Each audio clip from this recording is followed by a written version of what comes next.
എൻ്റെ ഒരു സിറ്റുവേഷൻ പറയാം. ഒരു ഡിഫിക്കൽട്ട് സിറ്റുവേഷനാണ് കേട്ടോ. ഇപ്പോൾ കോടതിയിൽ ഞാൻ വാക്ക് കൊടുത്തിരിക്കുകയാണ്. അതേപോലെ അറസ്റ്റായെന്ന് പോലീസിടത്തും ഞാൻ വാക്ക് കൊടുത്തിരിക്കുകയാണ്. ഞാൻ ഇനി ഇതിനെക്കുറിച്ച് ഒരിക്കലും പേരെടുത്ത് സംസാരിക്കില്ലെന്ന്. അന്ന് തൊട്ട് ഇന്ന് വരെ എൻ്റെ വാക്ക് ഞാൻ പാലിക്കുന്നുണ്ട്.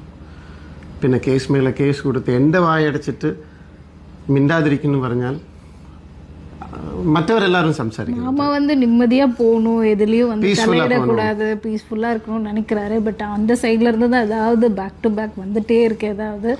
ஸோ நான் இல்லை என்னோட സിറ്റുവേഷൻ நான் எல்லாருக்கும் മനസ്സിലാക്കാൻ വേണ്ടി പറയുന്നത്. എന്നോട് ഒരു അവസ്ഥ ഇപ്പോൾ സംസാരിച്ചു കഴിഞ്ഞാൽ എൻ്റെ മേലിൽ അടുത്ത കേസ്, സംസാരിച്ചില്ലെങ്കിൽ യൂട്യൂബ്കാരും പിന്നെ ഇന്ന് റിപ്പോർട്ടർ ചാനൽ ഉൾപ്പെടെ ഫോർജറിനൊക്കെ പറയുന്നു. സംസാരിച്ചില്ലെങ്കിൽ അതിന് മേലെ ഒരു വലിയ സംഭവം. അപ്പൊ ഞാൻ എന്താ ചെയ്യേണ്ടത്? ഞാൻ മിണ്ടണോ ഇല്ല മിണ്ടാതിരിക്കണോ? മിണ്ടിയാലും കുഴപ്പം, മിണ്ടില്ലെങ്കിലും പ്രശ്നം. நான் என்ன பண்ணணும்? நான் என் பொண்டாட்டி கூட ஜாலியாக இருக்கேன்.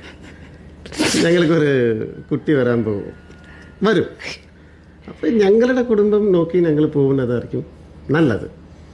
അവർക്ക് അർഹതപ്പെട്ടത് അവരവർക്ക് തീർച്ചയായിട്ടും കിട്ടും, തീർച്ചയായിട്ടും കിട്ടും. പക്ഷെ இந்த ഫോർജറിங்கிற വാക്ക് பாலாக்கு அருகதப்பட்ட வாக்கு அல்ல. அது ரொம்ப தப்பு, ரொம்ப தப்பு, ரொம்ப ரொம்ப தப்பு.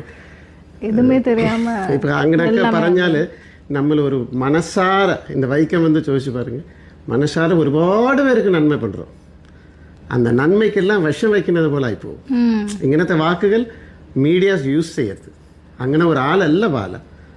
ഞാനും കഴിഞ്ഞ ദിവസം ബാലയ്ക്കെതിരെ ഭയങ്കരമായിട്ടുള്ള ഒരു നടപടിയൊക്കെ വന്നിട്ടുണ്ടായിരുന്നു. കാരണം എന്ന് പറഞ്ഞാൽ കോടതിയിൽ കൊടുത്ത സർട്ടിഫിക്കറ്റ് അല്ലെങ്കിൽ അവിടെ കൊടുത്തിരുന്ന കുറേയധികം രേഖകളിലുണ്ടെങ്കിൽ വ്യാജമായിട്ടുള്ള അമൃതയുടെ ഒപ്പൊക്കെ ചേർത്തു എന്ന് പറഞ്ഞ് അങ്ങനെ ഒരു കേസും, അതുപോലെ തന്നെ സ്വന്തം മോക്ക് വേണ്ടി ഉണ്ടായിരുന്ന ഇൻഷുറൻസ് തുക ബാല തന്നെ വിഡ്രോ ചെയ്തു. അതും ഇവരുടെ അറിവോടില്ലാതെ തന്നെയാണ് ആ ഒരു പൈസ വിഡ്രോ ചെയ്തെന്ന് പറഞ്ഞ് അമൃതയുണ്ടെങ്കിൽ ബാലയ്ക്കെതിരെ കേസ് കൊടുത്തിരുന്നു. ഇത് ഭയങ്കരമായിട്ട് ഇന്നലെ ഫുള്ള് ചർച്ചയായിക്കൊണ്ടിരിക്കുന്ന സമയത്താണ് ഈ ഒരു ബാലയുടെ റിപ്ലൈ എല്ലാവരും പ്രതീക്ഷിച്ചിരുന്നു. പക്ഷേ ബാല റിപ്ലൈ ഒന്നും ഫസ്റ്റ് ഒന്നും കൊടുത്തില്ല. ആദ്യമേ റിപ്പോർട്ടർ ചാനലുണ്ടെങ്കിൽ ഈ ഒരു ബാലയെ വിളിക്കുകയും വിളിച്ചിട്ട് ഇതിനെപ്പറ്റി തിരക്കുകയും ചെയ്തു. ആ സമയത്ത് ബാല പറഞ്ഞൊരു കാര്യം, ഇപ്പം നിങ്ങൾ വിളിച്ച സമയത്താണ് ഇതിനെക്കുറിച്ച് കേസ് ഞാൻ അറിയുന്നത്, ഇതിനെപ്പറ്റി ഒന്ന് അന്വേഷിച്ചിട്ട് ഞാൻ നിങ്ങൾക്ക് സംസാരിക്കുന്നതായിരിക്കും എന്ന് പറഞ്ഞ് അവർ ഫോൺ കട്ട് ചെയ്യുകയാണ് ചെയ്തത്. അതിനുശേഷം ബാലയുടെ ഇൻസ്റ്റാഗ്രാമിലും അതുപോലെ തന്നെ ഫേസ്ബുക്ക് അക്കൗണ്ടിൽ അദ്ദേഹത്തിൻ്റെ ഒരു വീഡിയോ എടുത്തിട്ടിരുന്നു. ആ ഒരു വീഡിയോയിൽ ഭാര്യയായിട്ട് ഒന്നിച്ച് നിന്നായിരുന്നു ആ വീഡിയോ ഇട്ട്. അതിനകത്ത് പറഞ്ഞൊരു കാര്യം, ഞാൻ ഇതിനെക്കുറിച്ചൊക്കെ സംസാരിക്കാൻ പാടില്ല, കാരണം കോടതിയിലും അങ്ങനെ അതുപോലെ തന്നെ പോലീസ് സ്റ്റേഷനിൽ ഇങ്ങനെയൊക്കെ പറഞ്ഞിട്ടുണ്ട്. അതുകൊണ്ട് തന്നെ ഇതിനെക്കുറിച്ച് എനിക്ക് സംസാരിക്കാനൊന്നും പറ്റത്തില്ല.